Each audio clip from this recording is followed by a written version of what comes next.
might find out like this. We need to.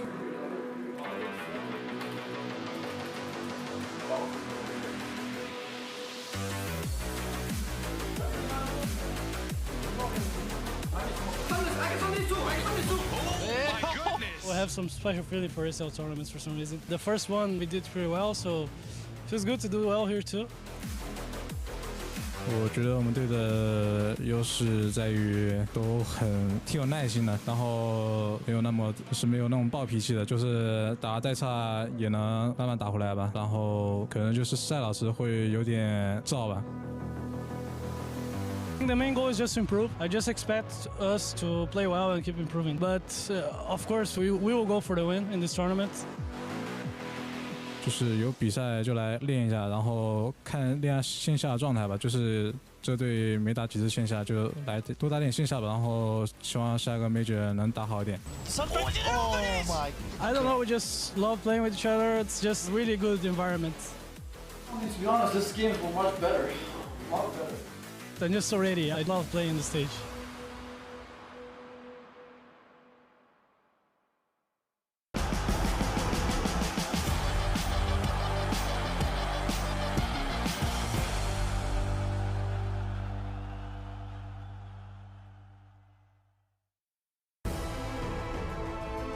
Vodafone presents the pre-match. Series number 1 of the day is almost upon us. paiN Gaming versus Team Aster. Welcome back to the Barclaycard Arena for live coverage of ESL One Hamburg 2018. Our panel members are all ready to take a look forward at our first series. And what a series it is. One team went 4-6 in their group. The other one went 9-1. At least on that, you'd think, well, it's going to be a one-sided thing. Or maybe not. Let's find out from our panel members. We're back with Kyle, Trent, and Capitalist alongside. Gents, let's start with paiN Gaming. Kyle. 4-6 in the groups against the 9-1 team. On paper, this doesn't look like it's a good matchup. Group stage is group stage. You know, it's different when you get on main stage, and I think paiN has proven like they always do better with the lights, camera, action. Yeah, I think we can also say that the group stage score for Team Aster, it's a little bit inflated. This is a team that managed to get like 2 wins off of Virtus Pro. When Virtus Pro, honestly, the draft just looked pretty bad. And I'm not fully convinced by Team Aster's drafting, especially if you look at the Vici Gaming series. It felt like even in the game that they won, their opener, I think, was really bad from a drafting perspective. So I think there are still some concerns for Team Aster. I wouldn't rate them this like near indomitable team that only gets trumped by Vici Gaming. I think they're a little bit weaker than that. Okay, from a paiN perspective, Trent, star power in this team, where's it going to come from? I probably look towards Misery, honestly, in terms of like the overall like star power of like, you know, leading the team, controlling the drafting and stuff, the strategy-wise, and then once you get into the game, you're looking at Weehaw. So there's a little bit of a dynamic going on there, right? Yep, see if we can get him on that big invoker or something. Yep. Aster, I think there's only really one man we want to talk about right now, Kyle, in this team, isn't it? And it's probably the most controversial. He's already been fined by the team for swearing at other players during the KL Major. We're hearing rumbles in the background that he's not the easiest to work with either, a little bit of a prima donna around the team too. And now we're hearing some other rumors as well. D-Stones is who I'm talking about, of course. I mean, it's not the same as last year. There's no roster locks. There's no reason to keep a toxic teammate on your side. And realistically, like looking at the team, they're all pretty much top 3 at their positions in China, possibly even the world. XXS and Sylar are incredible cores. And let's be real, there's plenty of mid players in the pool. Jeez, bunch of haters. This guy, you got to be a hothead to play mid, first off. That's like #1 Could have a rule. bit of a swagger. Yeah, you need that. You got to put a little bit of threat into somebody. So I like that fact about D-Stones, you know? How many players do we even get to hear anything about their personality, for one thing? Let alone players from China. That's usually the hardest for us, especially in the West, to get some sort of a hint on their personality. Isn't that a telling sign, though, that we've all heard these things as Westerners? It's good. I've heard about Sumail, too. China's I also heard a lot about Sumail. Yeah, exactly, right? Yeah, Sumail's a TI winner, you know?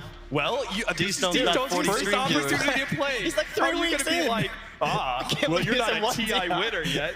What are you, Loda? You come back to me when you win a TI? Jesus. No, I'm just saying that, you know, you in a few ways, you earn the right to be an asshole, okay? You know, people will tolerate more. They'll put up with more of your shit if you're a winner. But if you're just some guy that only plays Invoker. Isn't it good to have polarizing players and personalities.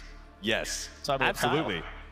I missed Lil. I hope so. I mean, Kyle back in the day was at TI5 when he first came. He was very leery. He was out there. He was putting it forward. You played the game, right? Yeah.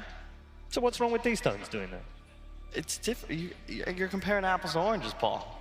It's not the same. So you're saying what you did was more of a front, and you think D-Stones is actually I never drama queen. actively made fun of my teammates while they were playing and flamed them for their mistakes. No, I didn't go quite that far. I waited for the replay review.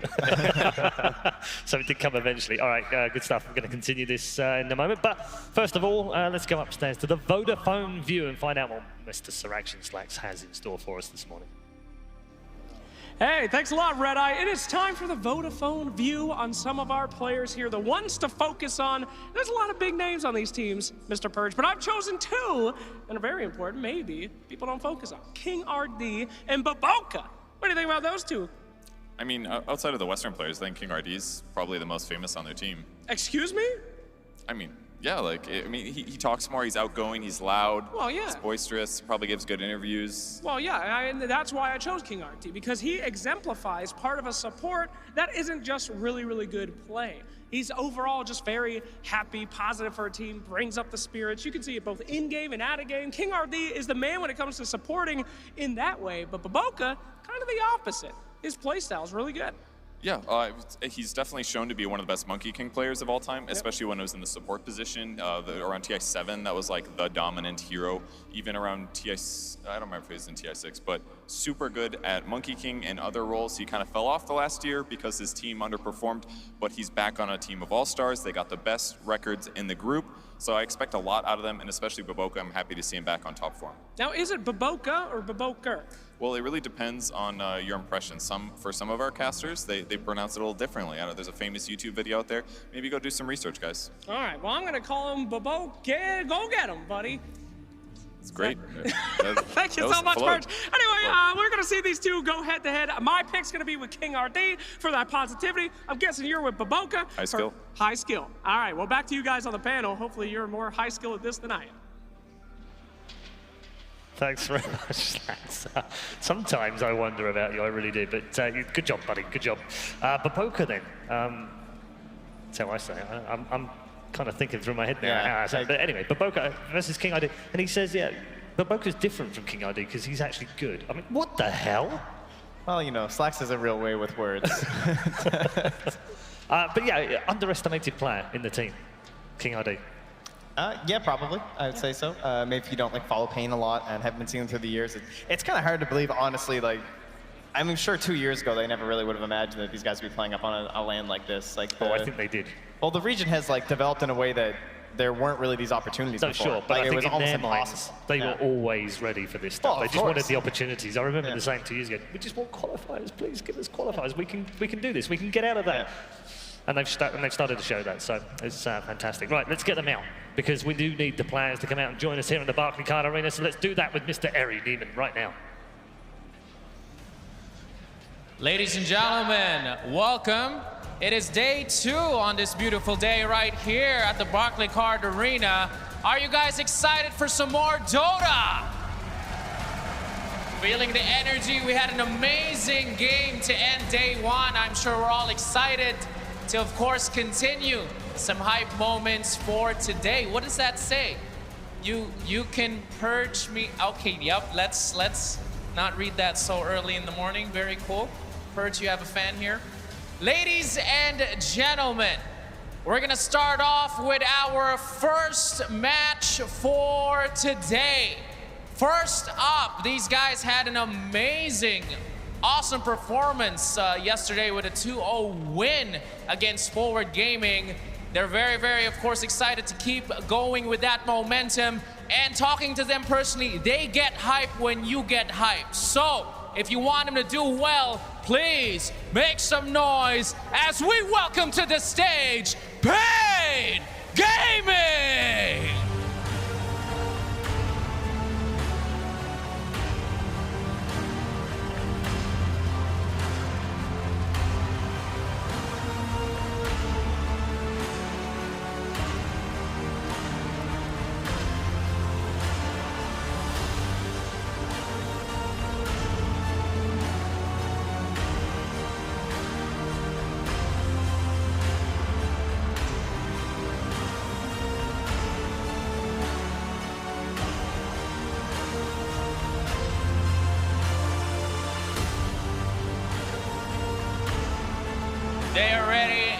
and said, let him hear ya, paiN Gaming. There you go, King RD getting you guys hyped. Their opponents had an amazing performance during groups, of course, under the wing of legendary Chinese player Burning. This, of course, is the first time they will actually be playing paiN, so we're in for a treat. Ladies and gentlemen, please welcome Team Aster!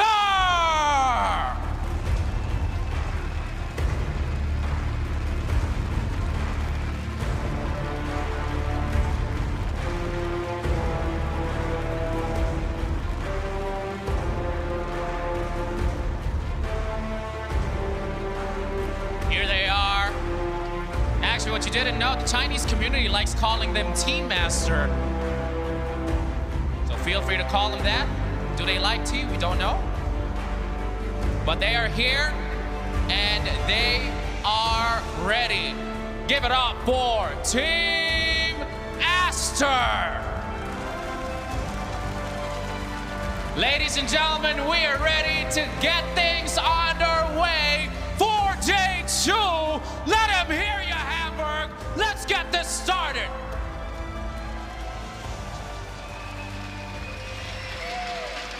paiN Gaming versus Aster is series number 1 here inside the Barclaycard Arena. They're going to get themselves set, and we're going to head towards the draft with your panel members Kyle, Capitalist, and Trent once more. Gents, 2 heroes stand out, Kyle, for paiN Gaming over the last few days, particularly Weaver yesterday and also the Prophet before. Yep. How important are those 2 to them today, and at least getting one of them? Those heroes are probably the best at what paiN loves from HFN's hero, which is the ability to make moves. They both can play very fast, influence other lanes after they win their own, and I don't know if those heroes are necessary as much as it's they want to continue to play in this manner. Right. And if they can't get them, I'm not sure if they have that third replacement for them that can be as effective right now. That was my next question to you, Trent, actually, was if they can't get them, where do they go? Because as Kyle says, they have got this kind of run at you style. They know exactly what they want to get out of the game. So where do they go after that?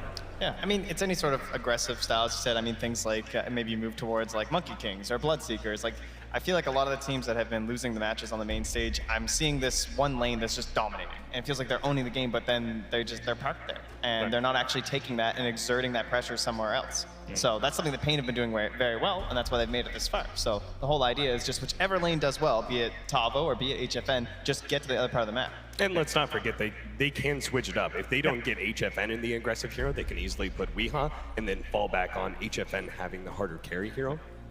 So I think there's definitely options for paiN Gaming in that regard. But I'm glad they pointed out King RT. And you know, we're talking about HFN a lot because I think these are the 2 players that enable the paiN Gaming style the most. If you think about it, if you want to be aggressive as possible, you need to be able to use both your 4 position and your safe lane carry to the utmost effectiveness of being able to start fights and be able to rotate around. HFN and his rotations have been critical, and King RT has been an important part of being able to start these team fights with his initiations. We were talking about D-Stones before the break. Gents will continue to do that in a hero capacity. We know he's good on Invoker. We know that he can play that. What outside of that is strong for him, do you feel? Thing is, if you look at their drafts, it feels like he's either getting last pick or he's getting Invoker. And so far, I haven't really been impressed. He jumps up a tier when he's playing Invoker. So to me, it's more matchup based. And the problem is you've got this like superstar mentality on a role and in a meta where that's not necessarily what you want every game out of your mid player. And you got to be willing to play DK, especially when your carry is Sylar. Like it's different if you're carrying the slack, you know. But this ain't BSJ. This is Sylar, all right. Of the you can trust him. Of the meta heroes, DK is his 2nd most played, right? Like Death Prophet is actually his 2nd most played, but that's obviously not a hero right now. So it is a little bit concerning because I feel like when I watch his DK, it's not the same kind of sacrificial initiating style. I think he looks a little bit better on, like, say, this Pugna, but that's, again, a sort of flashier style hero that you don't want to get pigeonholed into one kind of role as a mid player.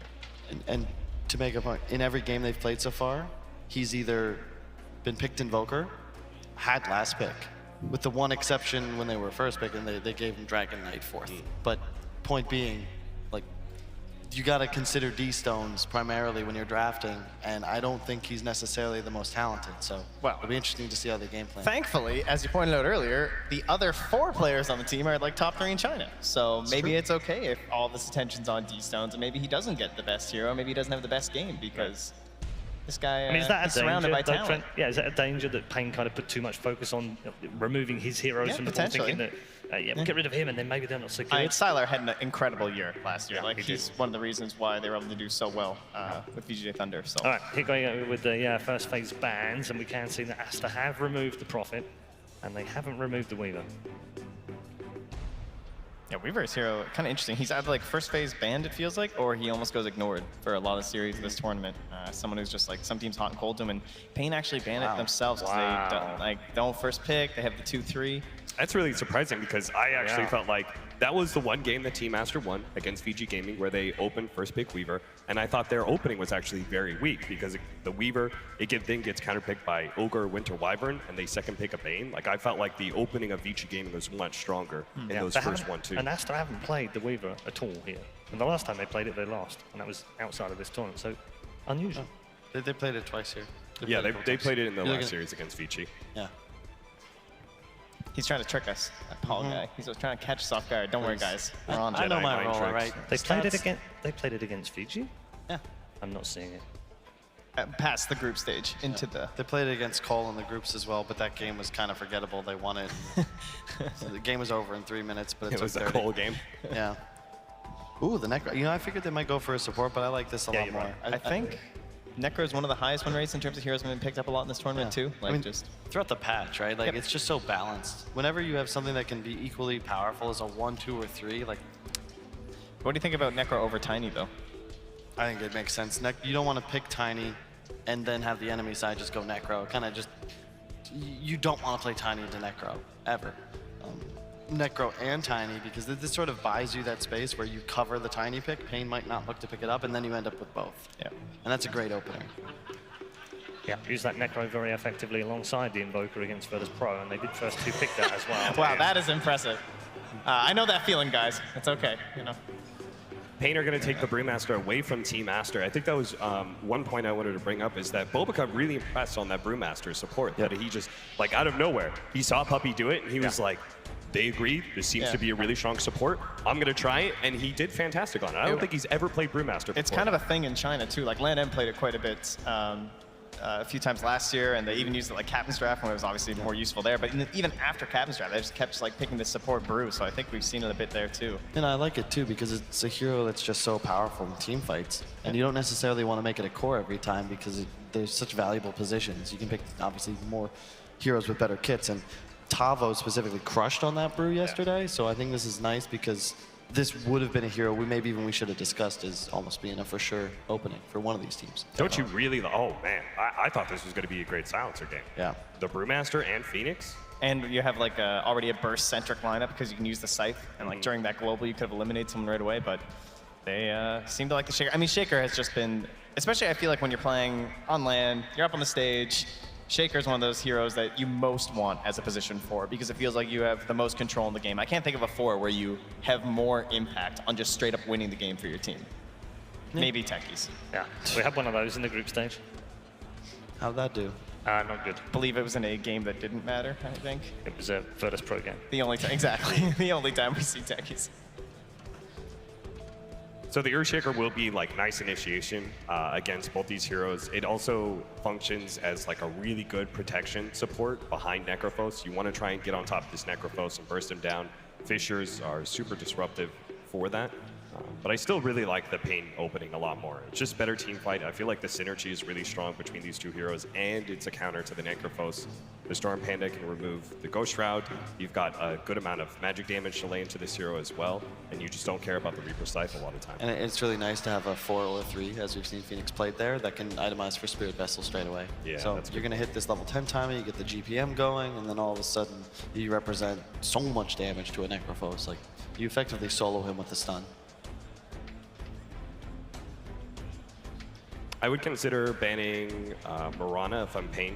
First of all, I've got the Phoenix. Second of all, Team Aster have the Earthshaker, which works a little bit with the Mirana. And then it's also just a Team Aster hero.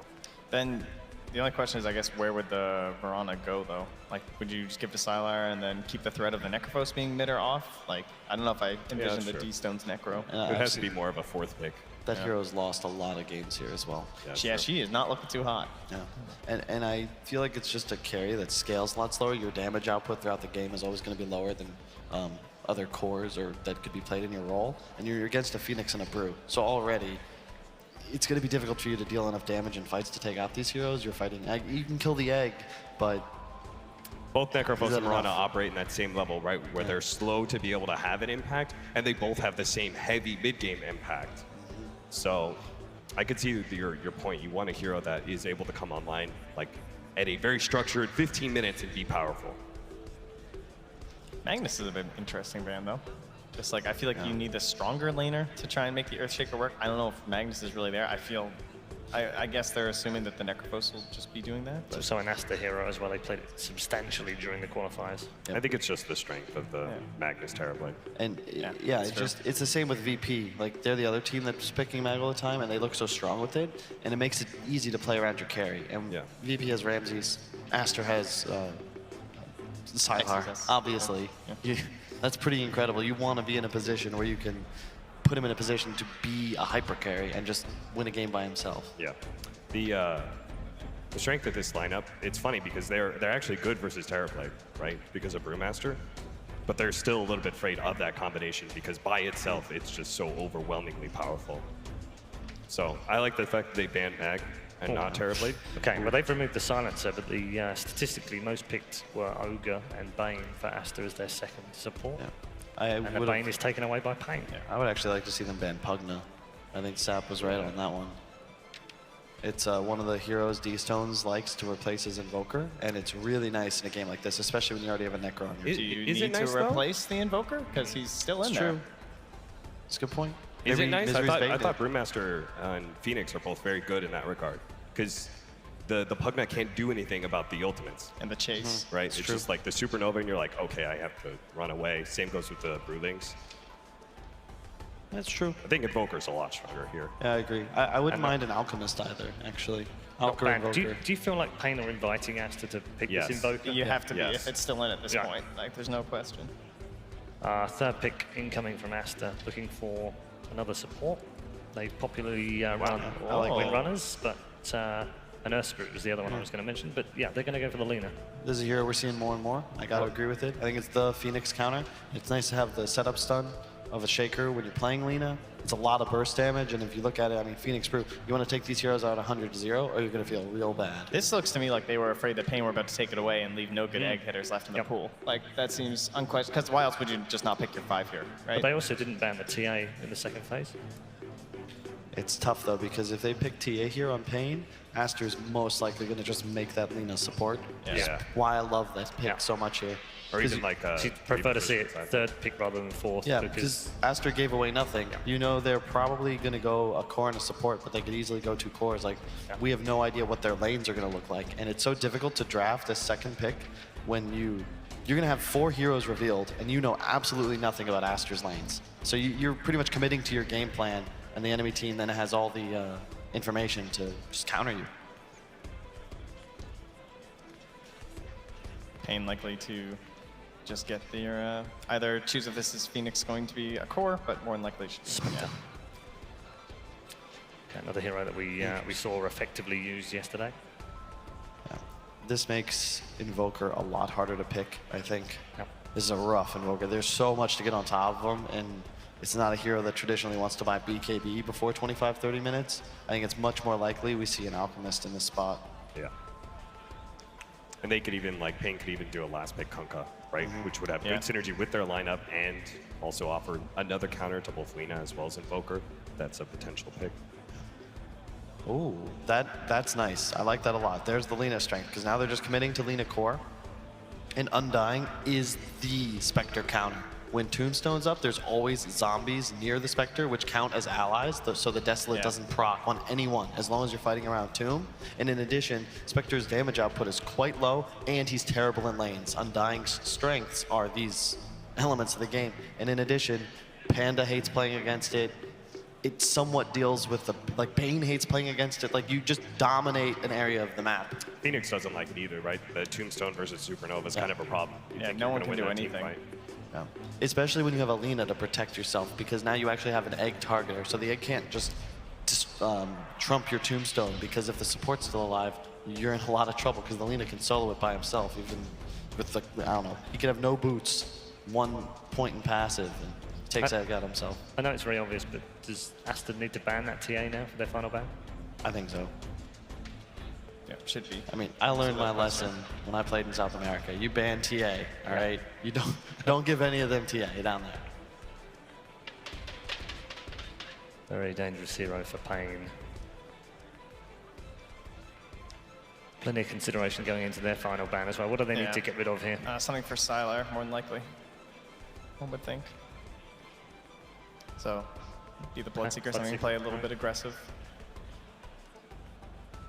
You want an active hero for paiN, right? You've got your team fight, a lot of it in paiN, but it's heavily cooldown reliant, and you still need to be able to cover this gap where the Spectre isn't online yet. Team Aster have a pretty fast lineup with this Lina core. That Sylar Monkey King that he's been playing.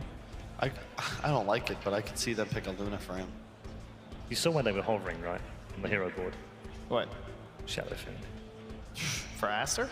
Yeah, that's where they were hovering, and I was like, "Ooh, I've got good." There's no way that's there's no way that's happening, but they were hovering. Dude, I was I'm like, wow. This game, I think you wouldn't mind a Shadowblade hero, and that's where the Lina comes in as well. I just hope we see that Yul's Shadowblade into Silver Edge. It's a Silver Edge. Scotty EKB, looking at you, Fada. I like Kunkka, TA, and SF.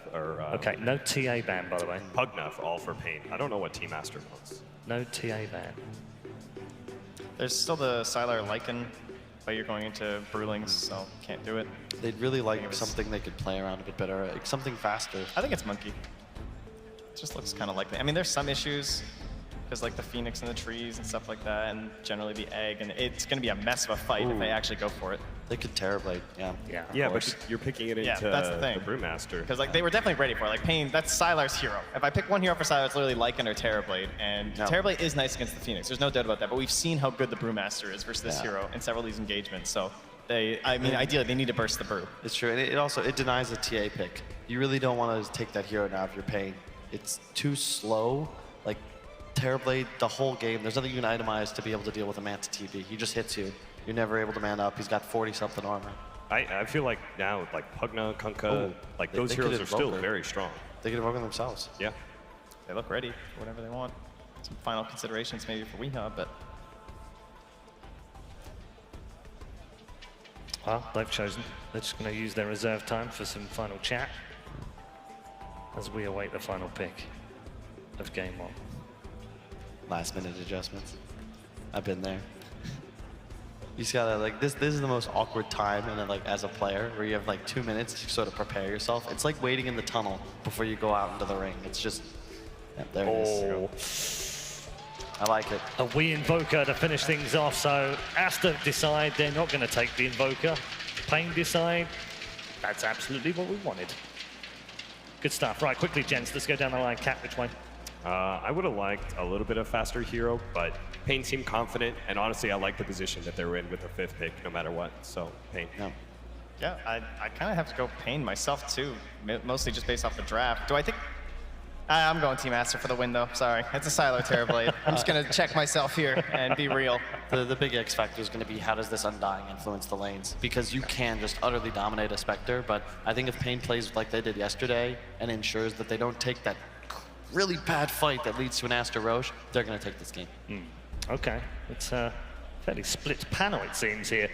Some Aster, some for paiN. Let's find out as both teams are ready to get us underway here in game number 1. Your commentary team, Odie Pixel and Fault.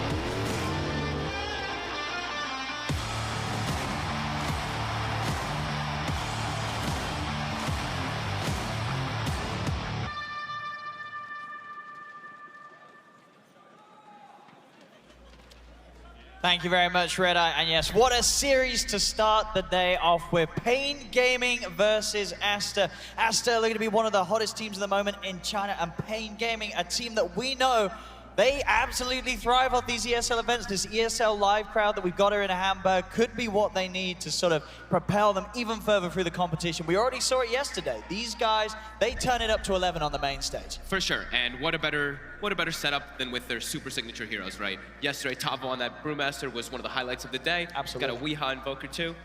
Let's get it going. Let's see, indeed, Weeha's Invoker, something that can, it really does feel like it can go either way. Sometimes Weeha, it'll struggle in lane, it'll be all over the place, but other times, his Invoker can look to be up there with the best of them. And let's see which one it is going to be that comes out in this game one of the best of three. paiN Gaming versus Aster underway here. And at the least, we can certainly expect big plays to happen. Aster as well, with some big heroes to look out for. This Baboka Shaker looking for the combos to come through, the openings, and see if they can buy that time to get Sylar Terrorblade to be the big, bad, scary hero. You know, I was expecting a full paiN tip going off the beginning of the game, but no, they actually tip Misery, and Misery gives him a little quick thank you right at the start of this one. So let's see, I mean, we heard the panel's thoughts. What do you sort of reckon from the drafts overall? Is there anything that really stands out to you as being super potent this game? Well, we have D-Stones who's playing versus his most signature hero, right? He's playing versus that Invoker. He's got a Lina, which is a great matchup. But I have seen these Invokers. They come out pretty decent quite a lot. The first Sunstrike, we have a connection. I do believe, though, Aster, they look like they can put a lot of pressure on the laning phase. So I think paiN, they might struggle a bit in that aspect. We're going to have to look at, I do believe, a lot on Tavo as well as King RD to be salvaging quite a bit throughout that, because I think this Spectre is going to be shut down quite hard from this Earthshaker Necro. And then also, top lane. Undying is one of the best heroes to secure your safe lane, especially when you're playing versus Strength hero. And what even better? Two Strength heroes, because Phoenix is technically that Strength hero. So you do get those double decays quite easily when you're versus two heroes that are melee range or short range in a way. So yeah, Sylar should be able to get a pretty solid one. So Aster's looking pretty good in that early game. We'll see if the lanes do indeed go as expected, and see what sort of movements come around in. But Baboka's making that block. Misery smoke behind the mid tower. He's looking for is he gonna get it? This is a way to set up your success for your Invoker. I don't think they Way to know. watch it. It's They not don't being know. microed. It's going straight down there. This could set up for a lovely lane for Weeha. The tips. There it is. He's got it. There's the tips. They take his courier and they all tip him. Everything being done in an attempt to tilt D-Stones out of his mind in this middle lane. We'll see how well he can keep his cool. Oh, what a beautiful start to the day. Misery. Beautiful move there. I love seeing that, because like, it's sometimes when you don't have the most advantageous matchup, like Lina is always going to do incredibly well versus Invokers because of that range, and this guy knows this matchup incredibly well. Top Like, lane. wow, already quick first blood by just Fenrir walking up. Just chasing him down. He talks about how good the Undying is going to be in this lane, and didn't necessarily expect him to get that kill onto a Phoenix as early as he did, but Fenrir. Yeah, so usually, like, if you don't have that advantageous matchup in the lane, you want to try to set that up. It's like, okay, you have to at least solve some type of problem, and that's the courier snipe. So Weeha's still going to be struggling a bit in top. I mean, Fenrir is going to have, like I said, he's going to have the best time up here. Oh, he just has a All three crazy lanes. amount of strength stacked up every single time we're looking at him, sort of 16, 20 at a time. He's got boots already with that Over Venom. So he's going to be putting some pressure on. Has to be a little careful, though. Those Fire Spirits can be a little annoying, especially when your decay stacks wear off in between. Same time down bottom, you see Misery tried to be a bit aggressive. Baboka and XXSR trying to trap him off. He's got the salve going, as Misery will be able to heal up. Same time up top, Fenrir and King RD still going at it. The Fairy Fire for King RD, will it be enough to get him out on top? It is! He's prepared this time. The stick and the Fairy Fire keeping the King safe. As bottom lane, Misery trying to chase down XXS. Baboka with the Vicious slows down the two of them. Is it gonna come? Weeha. Doesn't even need it. Doesn't even need it. Misery finishes off the kill with a brain sap. That's actually like massive for paiN. Being able to come out successful in this bottom lane when it's a Spectre lane versus a Necrophos lane, that's a great start for paiN. They have to be real happy about that. As we see, sort of CS-wise, anybody getting left behind, it's Weeha having the toughest time at the moment in that mid lane as expected, but not too tough comparatively really to the Lina. It's only a few CS behind. Tavo has that level of Drunken Brawler, so he does have some evasion, but that also means the Reflection does crit him back. Fenrir going for a chase now here, but will just be able to stop King RD a bit on that pull. He wants to save that Icarus dive as long as possible. We'll keep the aggro of the creep wave. So mid, D-Stones, he is winning the matchup, right? But look at his mana. Yeah, he is burning all of his spells. You know, he's keeping it pretty even. Yeah. That's something that's Courier Snipe, right? Yeah. Give you that bit of an edge. He's going to be back at respawn of the game, the Courier now, so D-Stones can sort of keep himself buffed up a bit better in that mid lane matchup now. We can see if he is able to then break back ahead. But the top lane, I mean, both carries at the moment having a good amount of farm. Sylar's getting a lot of space, HFN as well. I did not expect HFN to get this much farm down here, to be honest. Top lane, Fenrir. He'll soul rip himself in an attempt to heal him, but King RD and Tavo, they'll chase him down and finish him off. Setting up some golden glory for Tavo. We all know what happens when Tavo does get a good lane, get some early farm out of it. He can make a lot happen with a quick blink dagger on the brew. We saw it the other day. And we could see it again today. And it's a fantastic brew game. That is one thing the panel was mentioning a lot, right? Versus Necrophos, you're always able to dispel that Ghost Shroud. Even your Tornado can be incredibly useful in the team fights, but also versus Terrorblade, right? You can throw them up during the majority of the fight, during that meta, and also clear out those illusions that can be very annoying. Those are just information too. Like if you are able to use your ulti on Brew a lot of the times and you run your Wind Panda to the back, you can see these Earthshakers that can be setting up in the later stages when there is that Blink Dagger. And they have more information too coming from Spectre ulti that's going to be a definite play we have to watch out for.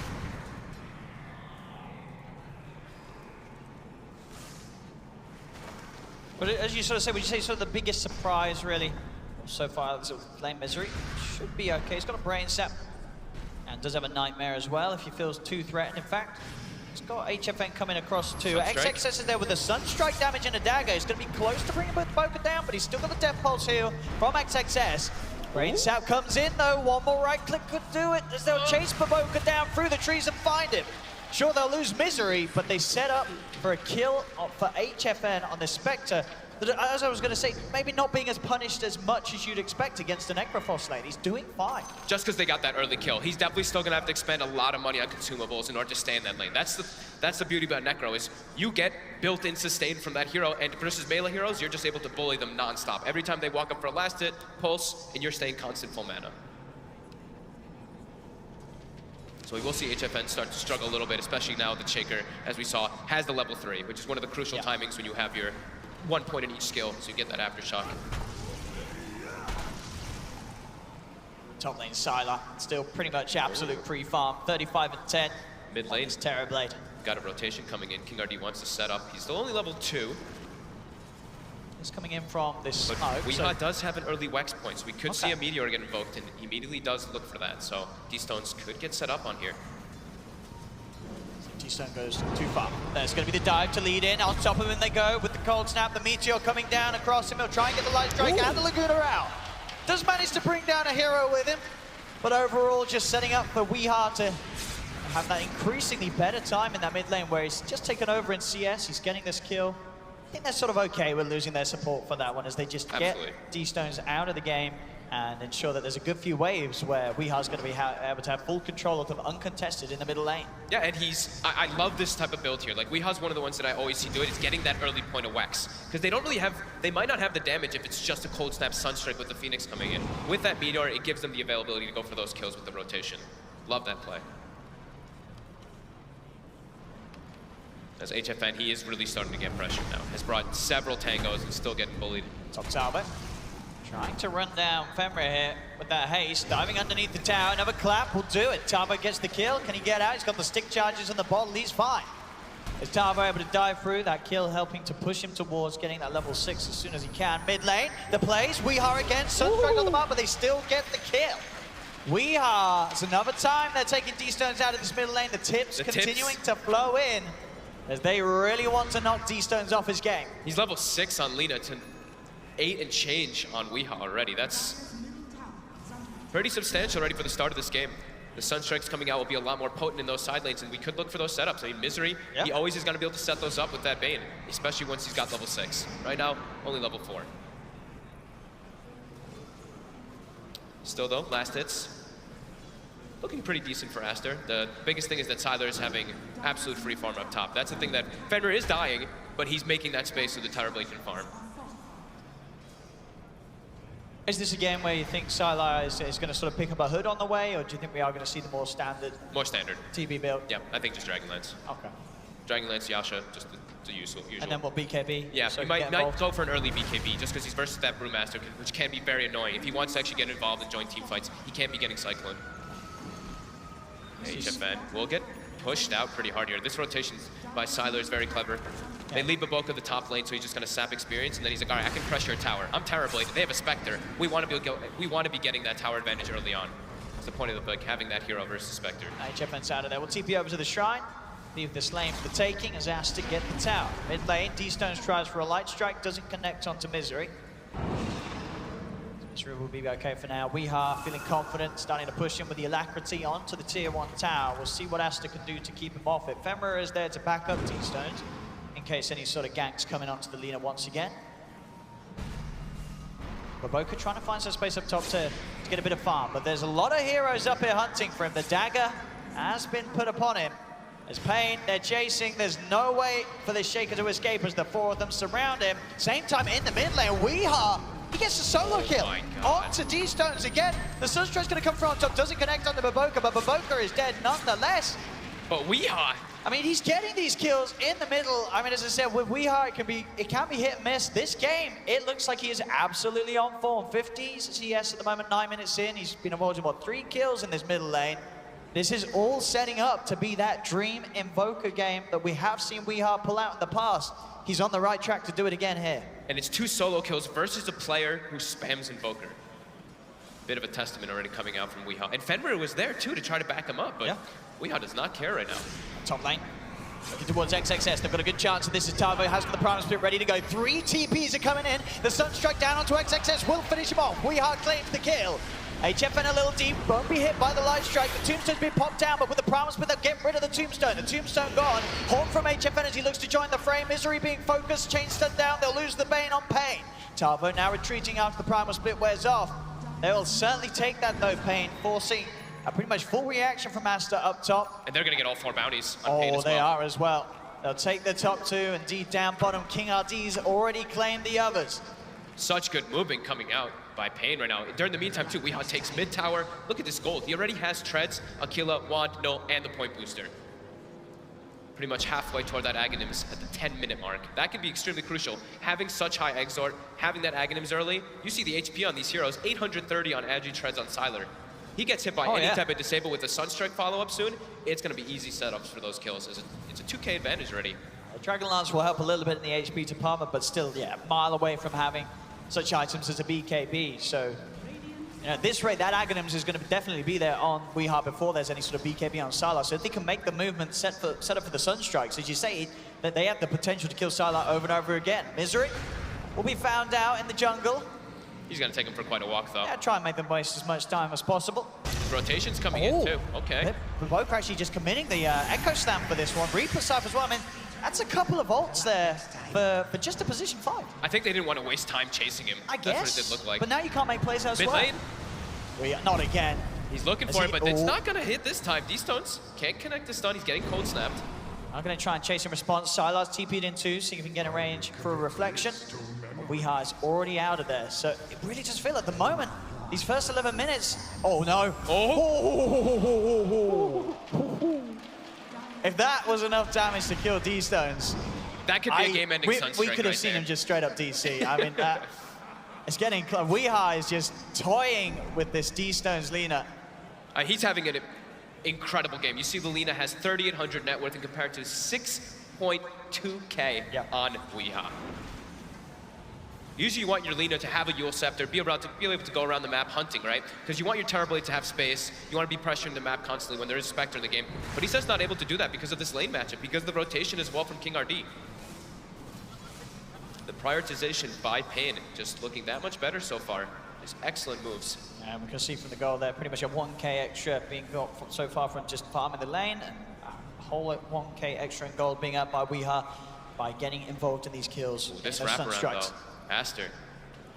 See what they can find. Tavo pretty deep. They do have Supernova and they do have the Primal Split. There's going to be the straight-up grip lead in onto XXS, but the Fisher comes in to cancel it. Supernova from the sideline, the Sunstrike down onto XXS. They'll surround him with the Primal Split. The Supernova has been killed. Aster will be able to take the Phoenix out of the fight. They're going to see if they can chase for more. Weehar's there. They're with a Cold Snap. They turn. They focus Fenrir. Fenrir's gone. And now with the Primal Split Blues, they send Silo up and out of the fight, limiting some of the damage he can get out with that Metamorphosis timing. The Fisher from Baboka comes through, but Weehar, Meteor, Deafening Blast down onto the Shaker paiN. They'll get a second out of this one. Silo and XXS have to be careful how they continue to go for the fight. They'll pop the reflection. Silo trying to chase towards them, but they keep their distance, paiN, as they will still holding on with Misery. Aster will come, and they will find him hiding in the trees, so they'll claim Misery's life as well, slowly but surely, as he'll make them work for it once more. Dives underneath the tab, but will still fall. But paiN, as we could see, just every time ready to match any sort of attempt by Aster. You know, that was a fight where they come in, Aster, they used this Metamorphosis on Sylar. It wasn't a terrific win of a fight for them. No, and they had the wraparound, right? Just paiN made that move just and it still didn't go amazing for Aster. Yep. Just that brew split. We're seeing Tavo, how much work he can really do on this Brewmaster. We saw it yesterday. He was just amazing on it this time too. The control that he's able to do in the team fight. Just like we were talking about, Terrorblade walks in, he just gets thrown in the air for the majority of his Metamorphosis, and the damage is reduced heavily. Super Baboka just tying up HFN down bottom at the moment. And we'll be able to go back and check this last replay as we saw HFN eye movements as well. So the prioritization by him, keeping the distance, making sure not to get caught out by any sort of long disable from Baboka. As he's able to get himself in and out, keep the distance, and make sure that any sort of chance there to go back in, he's ready to move straight forward. As the Spectral Dagger comes back online, he gets himself straight towards that Necrophos once more.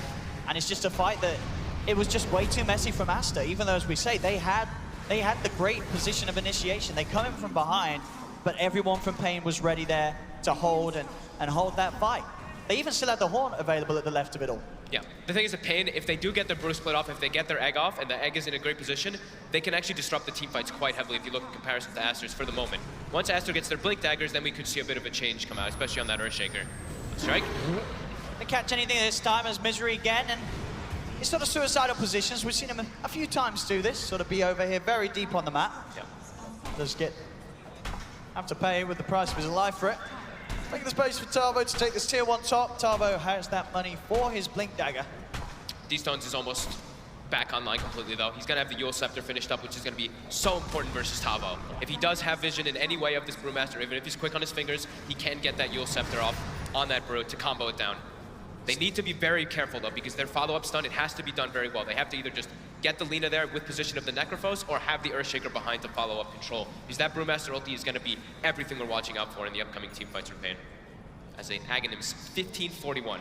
So yeah, he's still a sort of a solid 2,000 gold ahead of D-Stones. And in terms of sort of, as you said, that combo, that catch, there are ways to play around it. Misery is there. There can always be sort of this clutch nightmare that buys time between the disable for Tavo to stay alive long enough to get that split out. So definitely worth to keep your eyes on Misery in these fights. Bottom lane, HFN getting set up again by the Fissure. Do they have enough though? He's retreating, he's got the stick charge and the dagger. I don't think they're going to get him unless they can hit a random nuke, but no, HFN keeps the distance.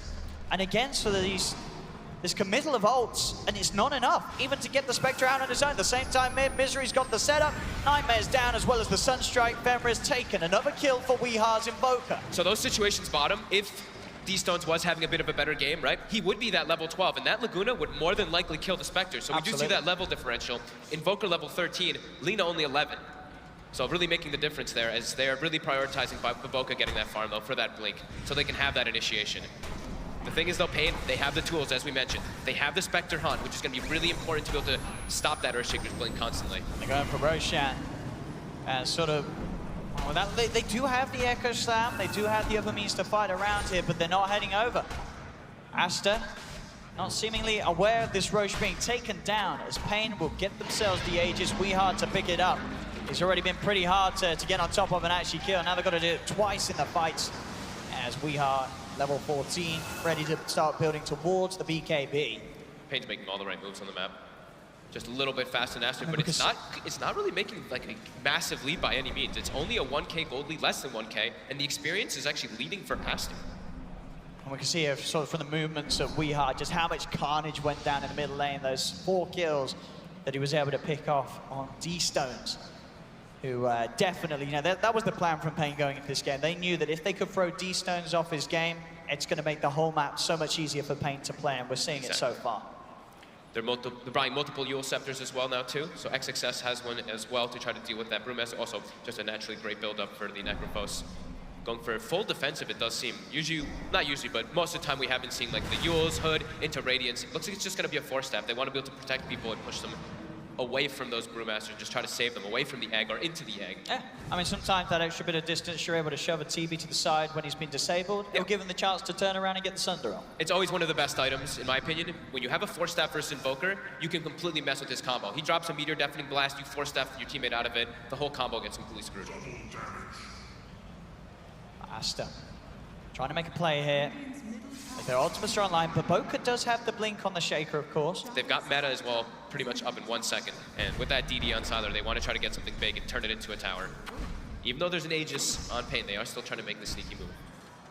As you can see, good timing on the blink this game. And as I say, Boca definitely the player to watch when it comes to needing those clutch plays to come out, big team fight slams to come through. But Boca can pull it off on his Shaker.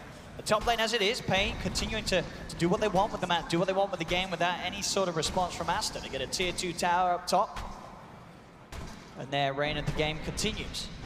Aster we're pretty aware of all this happening though. They see Weeha top, they're expecting multiple heroes to be up there. Now, of course, Misery's showing, but with their wards on the map, they have so much information actually on the side of Aster at the moment.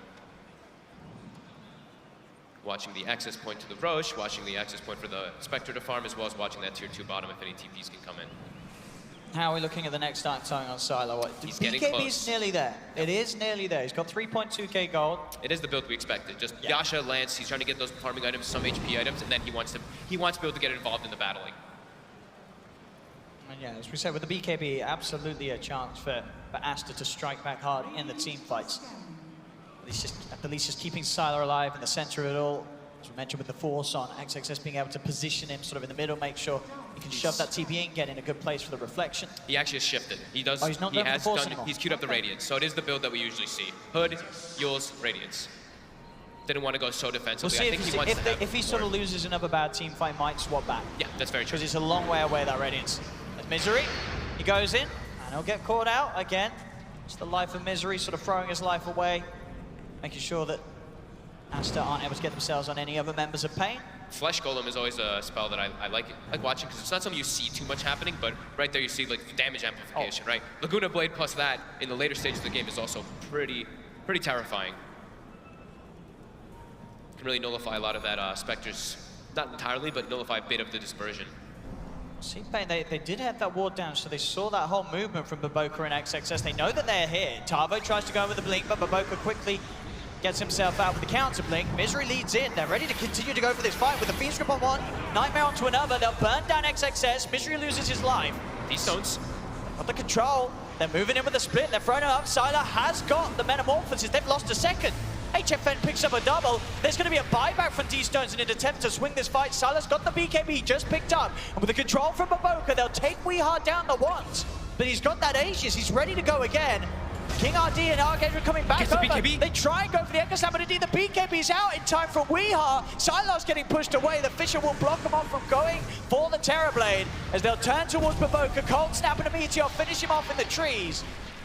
As again, Aster just struggling to take these fights. Tavo is still alive. He's taunting. He is indeed. He's got another blink out away from the Dragon Slime, and there's the setup. The Sunstrike a little off time though, but it doesn't matter. By looks with the Sunray, the Cold Snap comes in.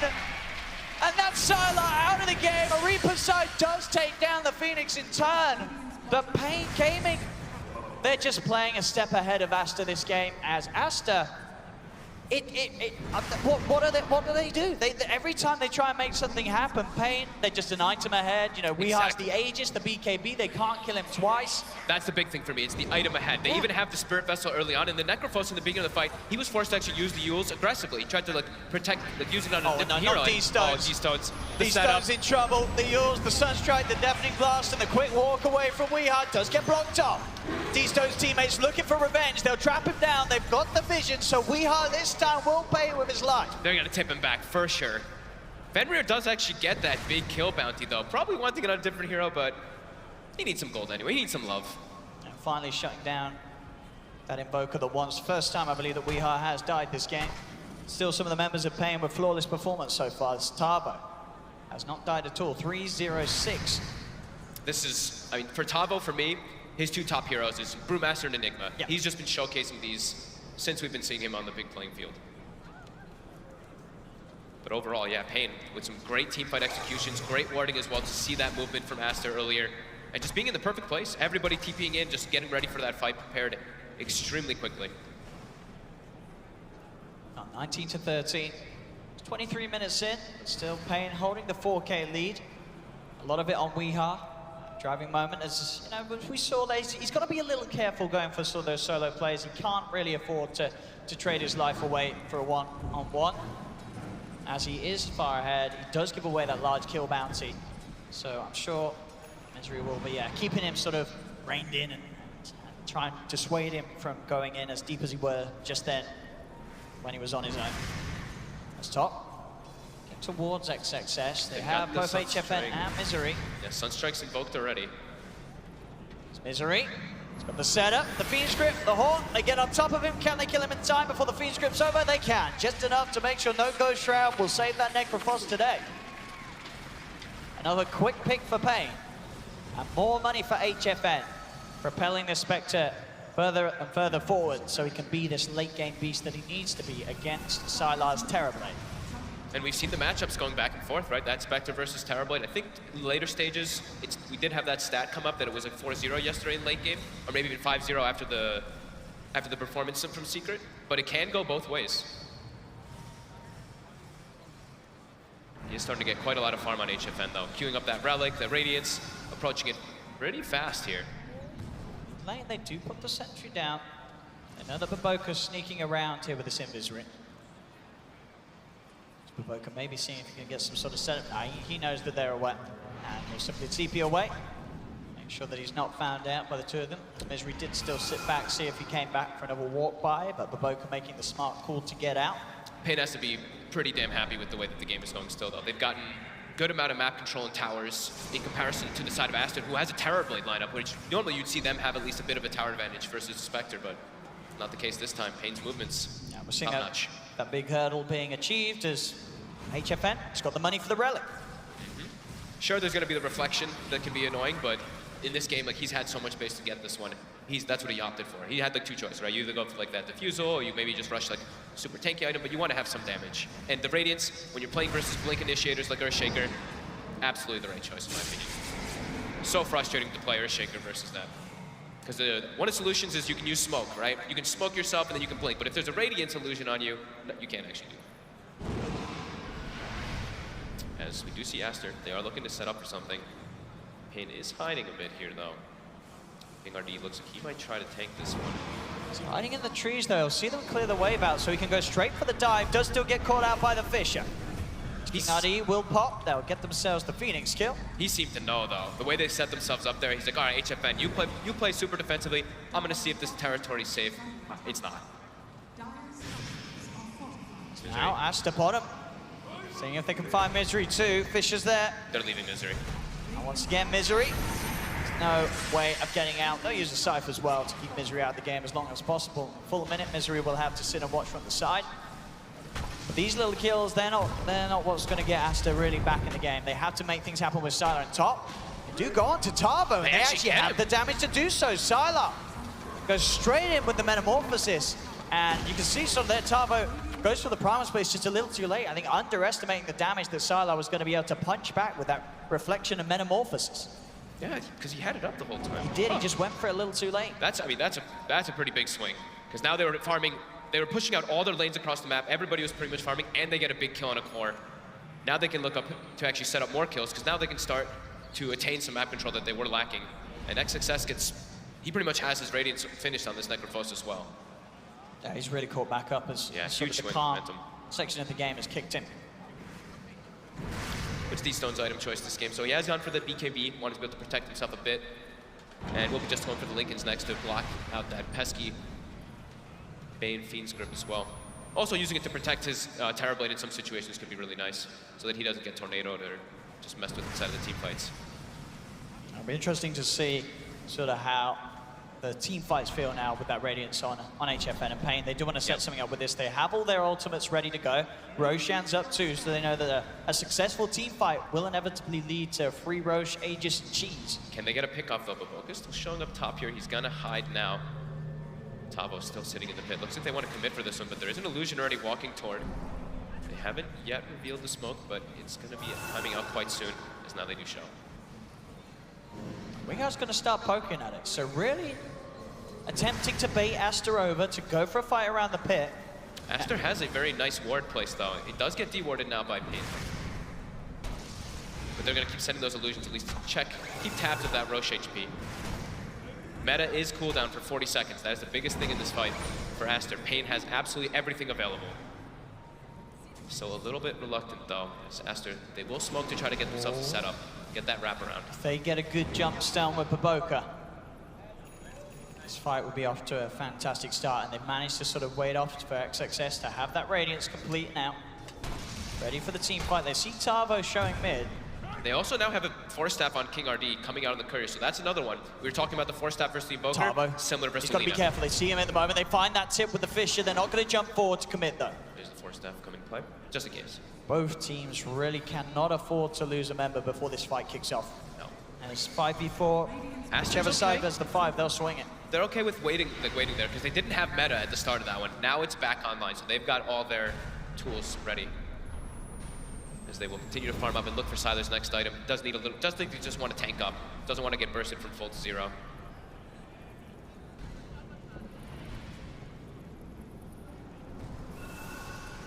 How's our levels doing? Still just ping-ponging back and forth though. Net worth as well as experience has been just up and down within that like 2K. It's Misery. Coming up onto the enemy high ground, maybe seeing if you can get some sort of setup with a Nightmare. And Fiend's grip, Baboka is going to head over and see him. Misery. Shaker. Goes for the Nightmare to the Shaker. Tavo jumps forward. The Tombstone has been dropped down. The Sunstrike out onto Baboka as well as the Fiend's grip. They'll pop the horn on HFN. Moving on top of XXS. They're in with the Primal Split as well as HFN jumps from target to target. BKB is going to be out, but the Supernova Stun is successful. Holds T-Stone back for a little bit. Baboka gets the Echo Slam out. They're bringing HFN low. They've found the Spectre. They've killed off the Spectre. Now Sylar with the Metamorphosis. Can he find Weehar as well? He's heading forward. Weehar turns with the Tornado, but the BKB from Sylar allows it to move forward and claim Weehar's life as well. This Tombstone did so much work actually in the fight. It just sat right in the middle. Misery gets a beautiful start, right? He gets the control on the Earthshaker, but isn't able to bring him down in time. And that Tomb actually just slowed absolutely everything. The Brewmaster couldn't even run away. Nobody could actually get away from the fight on the side of paiN. Are we going to see buybacks for this? They don't have Horn, but do you buy back on one of these cores to contest this on Weehar or HFN, or do you just let this go? They more than likely should.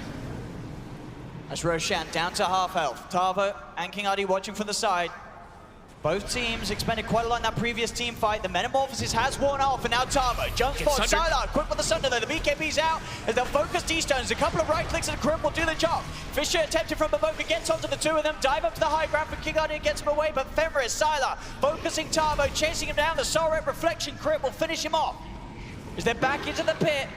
Sylar at half HP at the moment. King RD will start to throw the Fire Spirits in to slow down Aster's attempt to finish off the Roshan. HFN has naturally respawned. There's 10 seconds, so they can have the Invoker back as well as Sylar. He's falling low, Manta style to keep himself safe from the Spirit Vessel. King RD's found on the high ground, will not TP out. Back in the pit for focus to the two of them. Sylar gets the Sunder back up to full health as HFN has to get out of there. He's controlled. They've got the Yules, the Enchant, they've still got the Cyphers. That's HFN gone for 110 seconds. No Spectre for this Rochard as Aster. They've got 4 in the pit. Weehar's turned up. He's got to do something magical. He's got the BKB. Looks towards Baboka, but they're keeping the distance. Sylar and XXS still going in on the pit. They're surely going to be able to claim Roach for themselves, Aster, and they do. They get the kill. They get the Aegis onto Sylar. Weehar might just find Baboka as the Shaker is looking to escape. Spirit Vessel will kill him. Surely the Glimmer Cake giving him some sort of safety, but... He's got stick charges too. Is it enough? It is. Oh, the Tornado's whiffed. Weehar tries to make the call, go for the prediction. Sunstrike's not going to be there either as Baboka plays it safe, blinks back into the trees and gets out. Aster now back on top. after a successful Roche and getting the Aegis onto Sylar. That Sunder cooldown, still pretty low when you're at this high level, down to that 40 seconds. I didn't see if he got the Arcane Rune before or after the first Sunder, though. That was one thing I did want to check on it. But overall, paiN hold their buyback on the Invoker and actually cost them pretty heavily there. They lose that Roche and a bit of control on the map now as Aster. They're feeling pretty good. Certainly are. We'll see it once more. This attempt to really get back in. Tavo nearly doing it, but again, these Sunder plays from Sylar. He had the Arcane Rune was there, already there. First Sunder was used, has Arcade, able to come up fast. Double crit by Tavo, bringing down D-Stones. But them having just a bit of like that number advantage here, as we do have a Necro respawning very soon, will join the fight. And Misery, he doesn't really add a whole lot in the fight. King RD actually almost kills Sylar here, though. Sylar in multiple situations getting incredibly low. Like, you could always feel it. Like, paiN was so close to having that fight, but Aster's execution just a step better, as pretty much the first big team fight this game where Aster have certainly taken the greater advantage. Yeah, big thing for me is just HFN, right? Getting that back-to-back kind of death. Pretty painful. Now we'll hit level 20, though. They actually give the Spectre the Tome, so he gets that extra bonus health, and we'll queue up that heart. But Sylar now has an Aegis and has he is massive. Everything in his arsenal. This was always the worry this game for paiN. If Sylar gets to this sort of critical mass, which he's closing in on, the late game Terrorblade can certainly shake up this lineup. They need some type of like Lincolns or Lotus Orbs to be able to just stop this Sunder. It's too much of a problem. He's found once again. Tries to get out, get a bit of vision. Aster will immediately punish him. Misery's gone. Space, he said, as created for the rest of paiN, as they do have Weeheart moving across the top lane, farming it up, pushing the wave in. He knows that pretty much the full team of Aster is down bottom, but Aster's TPing over. They're moving over to the Shrine, and with that TP over, Baboka is able to set up onto Weeheart. D-Stones comes through, the BKB is out in time before the combo is fully there as Weeheart goes for the TP out. That Tornado holding back XXS, so there was no Reaper's Scythe to cancel the TP through the BKB. Even the little things, just that quick little Force Staff stopping the chain stun combo from Baboka allows Weeheart to get BKB off. D-Stones can't close the gap early enough. But quick movements, yeah, Aster, that move that they just did there, they were bottom, ganking the Bane with the Earthshaker, and then immediately he's just top. paiN did not expect it to be that fast. XXS, he's got the money for a BKB as well, so this Necrophos can just send himself into the front of the fight. There's not really too much paiN can do through that BKB. As he switches to a heart, I mean. Oh, he switched it. Either way, just sort of keeping himself alive. So it's a 5K gold lead, but also a 10,000 experience lead for Aster. It's paiN, they cannot afford any more mistakes. That fight around the pit certainly costing them. Yep. As now Aster looking to be back on form in terms of that group stage Aster that we saw, where at this point of the game, you slip up once against this lineup, they're not going to let up for the rest of the match. Yeah, they've been, throughout all the group stages, they've been so good about their team fighting. It's even when we had games where they're like, it looks like they might not be able to take it, they're 5, 10K goal behind, they have a team fight, 2 successful team fights, and they just bring it back. That's pretty much been the story of the group stages. And Sylar really is just so massive. As he gets to this Radiant Spectre, he's 5K ahead in net worth of HFN's farm on the Spectre. So they'll start to pressure the high ground. Fortification used by paiN. There's still going to be a lot of time that Sylar can come in with the Metamorphosis. He just keeps running in, making sure that he can get that reflection up on that Tavo Brewmaster. He gets the Vlad's Aura as well whenever he uses that for himself. Even though he's getting enfeebled, he has so much damage to health on this tower. There's the full heart out on XXS, as you mentioned. So this push, this sustain that Aster's going to have, how can paiN slow this down? The tier 3's taken. The melee rack's going down as well. Tama's got to do something. He'll jump in with the BKB. They get the grip. They've got the control, but he's still got that Aegis. You've got to remember, they'll kill him once, the Cataclysm, but he's got a second life. They've got to try and push back the rest of the team. And with the Supernova positioning, they're doing a great job of that. The BKB's out, but with the Supernova stuff through it, can they kill him off in time? He's down to half health. Sylar, D-Stone pops the BKB, turns to hold back the Phoenix. The Colt's out. They're stuck through the Primal Split. Can they stop it? They can't. He gets the Sunder up onto the Illusion, back up to a healthy amount of health. Sylar's fine, but Boca's used up. They'll lose a Shaker. As paiN, they are forcing Aster to back up. Tornado from Weeheart catches onto the two of them. The Sunray on top of XXS as well. Sylar looking to see if he can get back in. The Reaper Scythe, not enough to kill off HFN. as HFM will get himself away from the reflection, can survive for now. Tavo still trying his best to poke at XXS. He's got the cheese, he switched it into his inventory. They won't overcommit.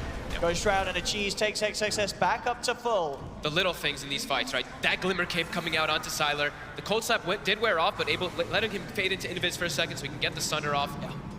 Very nice, but paiN, the way they executed that fight, Tavo just instantly runs into the backlines with the Brew Split. They get the Supernova in the middle of everything. They actually can't hit it, so they're able to control Sylar and the Terrorblade long enough to defend the racks. Yeah, they keep those racks alive. They lose a tier 3 tower, but all in all, with that Aegis push coming in, as scary as it looked from Aster, it certainly could have gone a whole lot worse for paiN. Yeah. They hold themselves in on the game. They knew they had to kind of force something, right? Because otherwise, they're just going to lose the racks for free. So them just forcing the issue there, clever move. Chaos ensues. Spectre ult, we see the Fiend's Grip, and then boom, Cataclysm comes out. They're able to clean that Aegis up.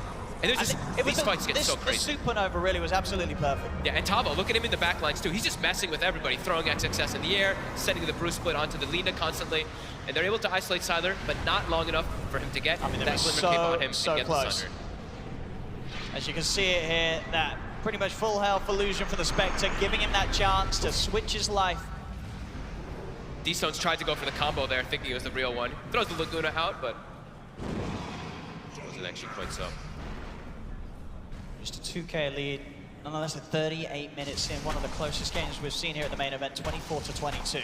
Was that Baboka's Glimmer Cape or was that Fenrir's in that fight? I couldn't say. They both do have Glimmer Capes now though, which is also a great way to defend yourself versus that Spectre on. Because then you can just go invis it. Sure, you're still going to be getting hit by the Radiance, but he can't just like stick an illusion on you and ruin your game as we've seen several times throughout this tournament. Aster.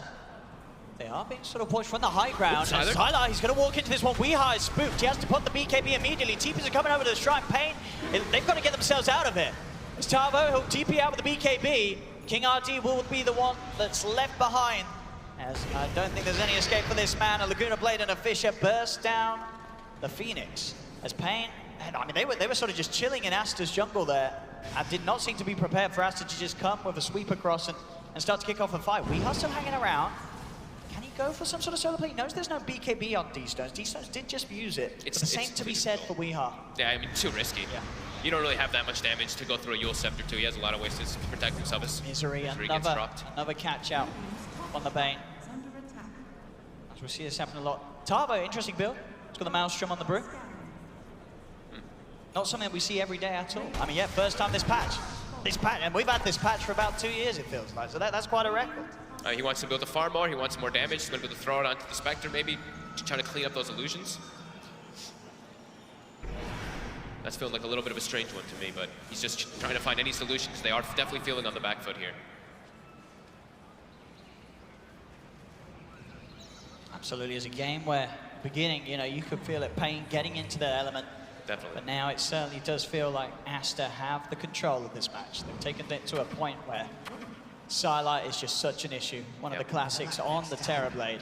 And they've, because of these pushes that they've done, they've just claimed so much map control. And buying the gem on Fenrir, they actually gave it to Baboka. They're able to clean out pretty much all the vision that paiN has. And paiN, they literally have one ward on the map, and it's inside of their base.